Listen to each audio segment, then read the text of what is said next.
today, specifically, we are going to talk about Daisy, who is one of the contestants on this season, which is Joey's season of The Bachelor, and how that impacts an understanding of disability from her perspective and how the show is portraying or talking about it. Welcome to Chez, Genèse, the place of new beginnings. My name is Catherine Hubert, and I founded and own a French-inspired cafe where, as a team, we are on a mission to change the way that our world understands neurodiversity and employs humans with disabilities. Our restaurant was born and is based in Greensboro, North Carolina, and that's where we practice and teach our mission and model. This is our channel where we dive in deep to who we are, what we do, and why we do it. Our hope is that this content is empowering to disabled and non-disabled humans alike, and that no matter what perspective you are coming from, employer, employee, parent, friend, or Chez Genèse fan, you feel welcomed, you learn something new, and you walk away with a deeper appreciation and understanding of humanity. Hey everybody, I am so glad that you're here today. Today's video is going to be about The Bachelor, and specifically about Daisy on The Bachelor, which I am excited to talk about. So, not necessarily a break from our normal content, but this is part of our goal of incorporating more current, relevant things that are happening in the world and in our media into the content that we're creating, because disability bias exists in all different facets and area of life, and we can talk about them in a hypothetical sense, and sometimes we do talk about them in more broad stroke concepts and themes. And also it's great to get to apply that to real life since we're talking about The Bachelor, real life scenarios that are happening in our world, and being able to pick up on those and identify them. So that's part of what we are doing here today. Welcome. I'm glad to have you here. I'm sitting in a little bit of a different space in the restaurant. It's kind of a gloomy day in Greensboro, so this was the only spot that I could find that had some sunshine. I also, just as a heads up, am coming off of a really fun but fast trip to DC over the past couple of days, which is like a 4.5-5 hour drive from Greensboro where I live. Got to go up, explore. It's one of my favorite US cities to explore. Got to see a friend, so it was super fun. But I also am my brain is recovering from the quick trip and back, so if I'm scattered at all, you may not know, because my editor's amazing and she'll piece some of that out, but I might be a little bit more slap happy than normal because I'm also a little bit tired. So that being said, here we go. All right, The Bachelor. If you watch The Bachelor or The Bachelorette, please put a little hands up in the comments below. It is something that I have watched off and on over the past, 10 or 15 years maybe, usually in more of a community environment. It's not something that I enjoy watching by myself, but I do enjoy watching it with groups of friends because it's a fun thing to talk about. So this is kind of a platform where we're getting to do that. We're getting to talk about this as a community. I have not watched all the seasons. I cannot tell you all the information. I'm not a super fan, but I am familiar with some of the seasons. I definitely am familiar with the premise, and I am fascinated and annoyed by the patterns that are present in The Bachelor or Bachelorette, the Bachelor world, period. There's a lot of conversations that we could have about it. There's conversations that we could have about it in terms of, honestly, discrimination and bias that's present in The Bachelor as a whole, and that's not specific to disability. There's a lot of racial bias and just opportunity that is present on The Bachelor that we see. So that's just kind of acknowledging that I'm aware, as a general construct and piece of entertainment, that there are problematic, also fun and fluffy, it's a real hodgepodge of things present on the show. But today, specifically, we are going to talk about Daisy, who is one of the contestants on this season, which is Joey's season of The Bachelor, and how that impacts an understanding of disability from her perspective and how the show is portraying or talking about it. So, if you have not been watching The Bachelor at all, Joey is The Bachelor this season. He's pretty nice to look at. He also seems like he's a very genuine guy, so I think in terms of Bachelor seasons, he's actually doing pretty well from a rating perspective because people like him. Weirdly enough, that's one of the patterns I've noticed this season more than in other seasons, I'm like, you don't really get to know the Bachelor or the Bachelorette. Like, you really just get to hear about the lives of all the people that they're dating, and I don't really actually know that much about Joey. But anyways, he seems like a nice guy. There were a ton of women on this show, more so than usual. I think there was like 30-some women that came on the first night, so they've been, slowly paring them down, but just enough to keep the drama. Daisy, who's not a part of the drama, she seems, honestly, she's my favorite on the show anyways. I feel like the first night was a really big challenge for me when I came in. All the noises like bouncing off the walls. It was kind of a sensory overload. But then after I talked to him, I got like excited. I've never really told a guy that I'm into about my implant. There's gonna be times where I struggle. I mean, I'm still me.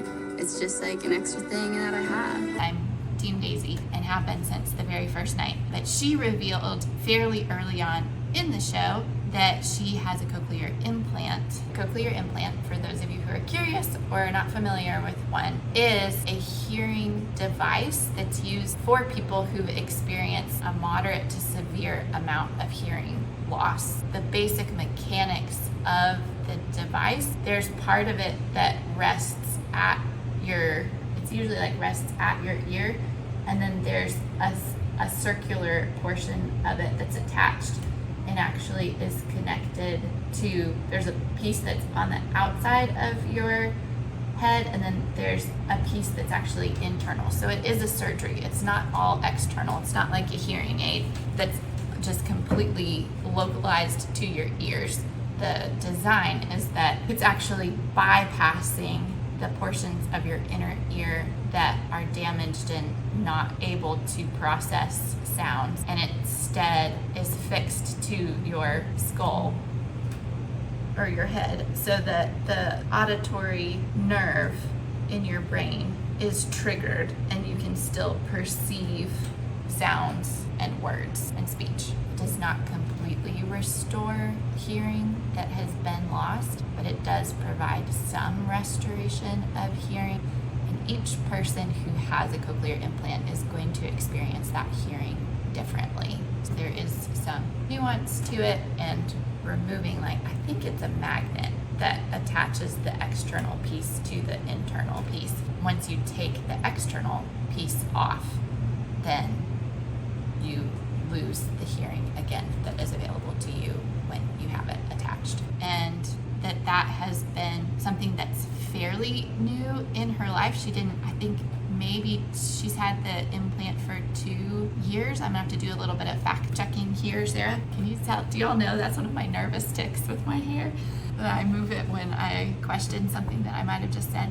Anyways, in more recent past, she had the cochlear implant put in. So has experienced hearing loss and a level of deafness over a period of time. It was not something that she was born with. As an adult, she got really sick. They weren't sure what was happening. Her hearing started to go away. I won't go into her full story here. Now she has a cochlear implant. So her ability to hear and to take in the world auditorily has increased with the implant, but does not have full range of hearing. And from what she's described on the show, it seems like there's, like, sitting and talking with someone one-on-one, there's a different ability to understand than there is like when she's in crowded spaces. And she's also described that one of the shifts in her hearing is not really being able to differentiate between different voices, like being able to hear what people are saying. But if, her dad and then a stranger off the street were both talking behind her, she might not be able to identify which voice was which. So that's kind of the snapshot. All that to say, she gets a one-on-one date somewhere in the earlier episodes of the show and decides to communicate to Joey that she is hard of hearing, that she has a cochlear implant, what that process has looked like for her, which is disclosure. So she decides to disclose her disability, and there's a level of anxiousness that she feels around that.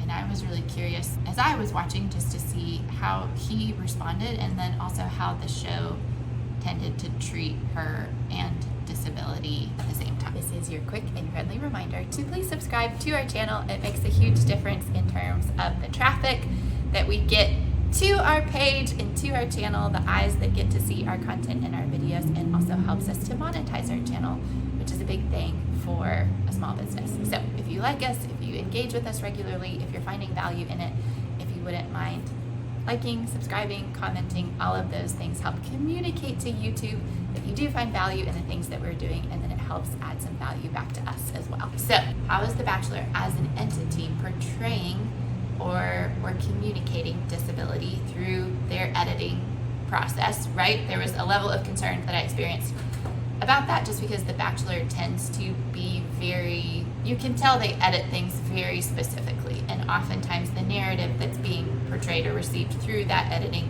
may or may not be actually representative of what happened or how a person is. So with Daisy, I like her a lot just because she seems to be the most genuine, authentic, kind, empathetic person on the show. She's also really cute and just has kind of an effervescent personality, very down to earth. So as a whole, I already was like, she's the one that I would date, Joey. Like, you should definitely pick her.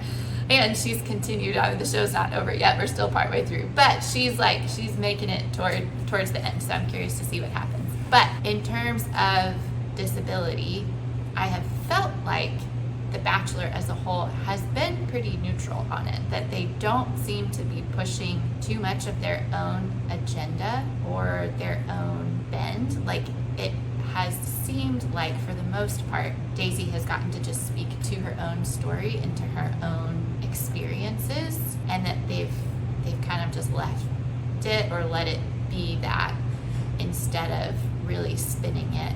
Like, sometimes, it's like, here's the sob story, here's this story, here's the villain, here's the drama, here's whatever. For the most part, I feel like this has been a facet of who Daisy is in her life. They've not just overshadowed it or let it be all encompassing to who Daisy is as a person, which I do appreciate. I think the one area or lens that has come through a little bit, it's not been like a hit you over the head present or in every episode, but I do think that there's a little bit of an inspirational bend towards the posturing around Daisy and her story. Part of that could be the filming process, and part of it is, I think, the way that Joey has perceived disability in her. So there is a scene on their one-on-one date where they sit down and she decides about the illness that she experienced and the hearing loss and then her cochlear implant. He listened, and his response was very genuine, very kind, supportive, and also he used the word inspiration in describing her as a person and feeling like the way that she had persevered through the illness that she was experiencing, that she showed a lot of strength, and that he found that inspiring. And that was kind of the extent of it. So for me, I was looking particularly for that inspiration lens because I thought that might be the trajectory that the show took. And there was part of me that was like, oh, there it is. But it was pretty faint, and it felt very authentic to what he was experiencing in that moment and recognizing where her experience was coming from. So in that, watching him respond, then I was also watching her response to see how did she feel about what he just communicated. Because ultimately, I do think that's the most important thing. We talk about that some here, but I want to reiterate it as just a reminder that we're here. Part of the work that I'm hoping to do and to communicate is to provide conversation around disability, and specifically as a non-disabled person, talking to the bias that non-disabled humans often have towards disabled humans, and how do we open up conversation around that to ultimately break down the bias and become a world and communities where there is belonging and acceptance for people with disabilities and equal rights and opportunities, especially within a work environment. In all of that, as I'm talking about things and concepts and bias, words to use, words not to use, all of that, the bottom of it is still getting to know the humans in your life and paying attention to them and hearing their stories and learning from the people that you are doing life with. An example of that in the past has been saying that we, and I specifically, recommend not using special needs and using disability or disabled, non-disabled, etc. instead. But there are humans with disabilities who prefer identifying as being a person with special needs. And if that's the case, then that's the important thing to pay attention to and listen and respect. So that is kind of the disclaimer. I'm watching, okay, this is how Joey is responding. How then does Daisy seem to feel about it? Because ultimately, my opinion on his reaction is not that important. What is important is how does the person who's receiving that information and that feedback actually feel about it. From what I can tell, again, there's a lot of editing, so this is just based off of the information that I'm being given.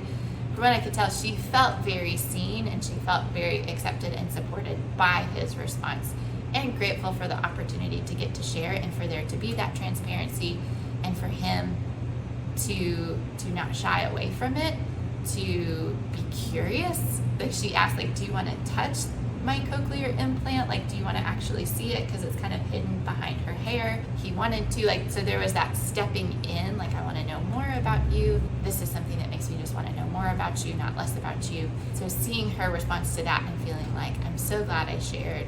This was a good step. I do feel accepted and seen. That, I think, is important. And then, really, as the show has progressed, they've talked about it less and less, which I really, really like, because then it lets Daisy be Daisy. And she's started, as the show has been going on, like wearing her hair up more, and you can actually see the implant. She's not hiding it, but they're also not focusing on it or continuing to make Daisy's persona or character all about her disability. It truly has gotten to just be part of who she is and her human experience, and not that that's all that she gets portrayed. So that, I think, is a plus, and I hope he proposes to her, and I hope they live happily ever after. These people that are walking by the window are staring at me, which again is an odd thing to be like, obviously people on YouTube are staring at my face, but it's weird when there's another human on the other side of the glass. Oh my God, they're standing here looking at the menu now. Okay, all right, we're going to... another person. We picked a really good spot here.